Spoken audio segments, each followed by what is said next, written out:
Lula me dizer naqueles nossos almoços, jantares, restaurante, em hotéis, na casa dele, no meu gabinete, onde a gente marcava para comer 10 anos de refeições e conversas. E uma hora de papo telefônico, sempre aos sábados de manhã, conversa longa. Tínhamos os ritos das nossas conversas muito longas e em todos eles ele me dizia, no dia que eu for eleito, e dizia com uma cara sóbria, com uma vontade piedosa, com um desejo sincero. Assim me parecia. Caio, ele não me chamava de Caio, de fato ele me chamava era de pastor ou de reverendo. Aí ele dizia, olha, quando eu for eleito, você vai ter orgulho do Brasil e pela primeira vez você vai ter orgulho do seu presidente. Porque eu não serei um presidente para fazer conluio com a maldade, nem com a corrupção, nem com o partidarismo, nem com o próprio PT. Eu vou agir conforme a minha melhor consciência. Se eu tiver que ter um lugar na história, eu queria que o Brasil tivesse uma espécie de Mandela brasileiro com uma respeitabilidade mundial. Ele me disse isso muitas vezes. Até aquele dia, em maio de 1998, em que ele estava me esperando na minha sala, juntamente com um amigo dele, que ele não via há 20 anos, e que também era meu amigo.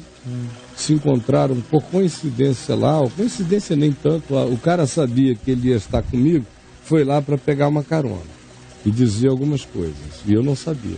Eu fui ao banheiro, quando volto, estão os dois conversando, e o Lula vem, me fala um palavrão, que era uma coisa, é muito comum nele, ele é muito desbocado, mas em relação a mim ele era extremamente reverente.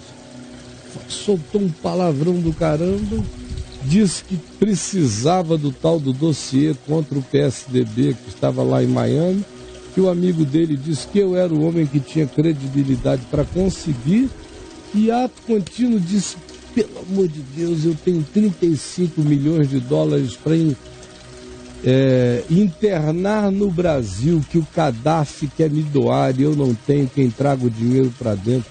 Será que um amigo seu, empresário, não faria isso por mim, reverendo? Aí meu coração gelou, eu falei, cara, ele é igualzinho a todo mundo. Só que eu não pensei que fosse tão mais pior do que igualzinho do que todo mundo. Fosse de uma insaciabilidade extraordinária. Ô Caio, você acha que em um momento o Lula foi sincero? Eu acho que ele foi sincero lá atrás, ele foi sincero. Na época do ABC Paulista ali? Antes, bem no início. Mas eu acho que um monte de gente já começou a se separar dele bem antes, porque começou a ver que ele não era essas coisas. Só que ele não tinha ainda o discurso prepotente, agressivo, surtado, louco e absolutamente insano que ele adquiriu. As pessoas do convívio, hoje eu sei, gente que agora sabe que eu sei há muitos anos, que me fala. Mas alguns do convívio dele lá no passado começaram a se afastar porque foram vendo que ele tinha uma agenda oculta, e essa agenda era no mínimo de 50 tons de cinza. Foram saindo, mas ele ainda era sóbrio no falar, no apresentar, no argumentar, nisso tudo. Mas foi em 98, eu acho, que ele descompensou-se, ele começou a descompensação geral. Porque o cara que falou aquilo na minha sala, daquele jeito, estava disposto a tudo.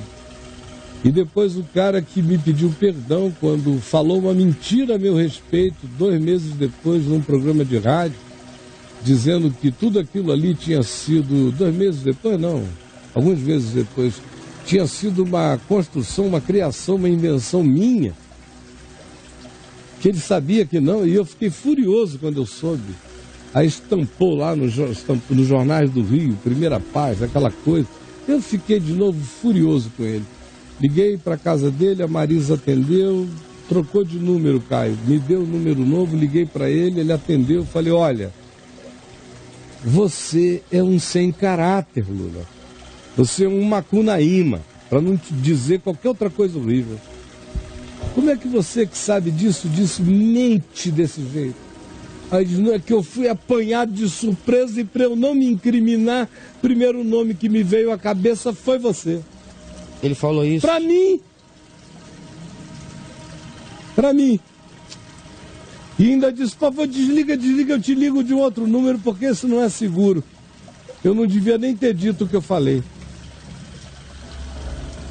Ah, rapaz, mas assim mesmo, eu fico naquele estado do texto de Marcos que eu li aqui acerca de João, que é indignado e condoído.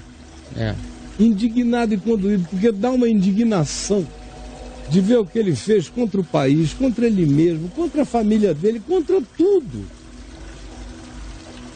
E condoído de ver a desgraça disso tudo, dessa desnecessidade. Às vezes a impressão que me dá é que o Lula negociou tão bem com os empresários no tempo que ele era presidente de sindicato, é porque ele invejou tanto os empresários com os quais ele negociava que ele acabou aprendendo todos os modos do inimigo anterior e na hora do poder ele se associou a eles e falou a linguagem que ele sabia que era a linguagem que aquele pessoal entendia.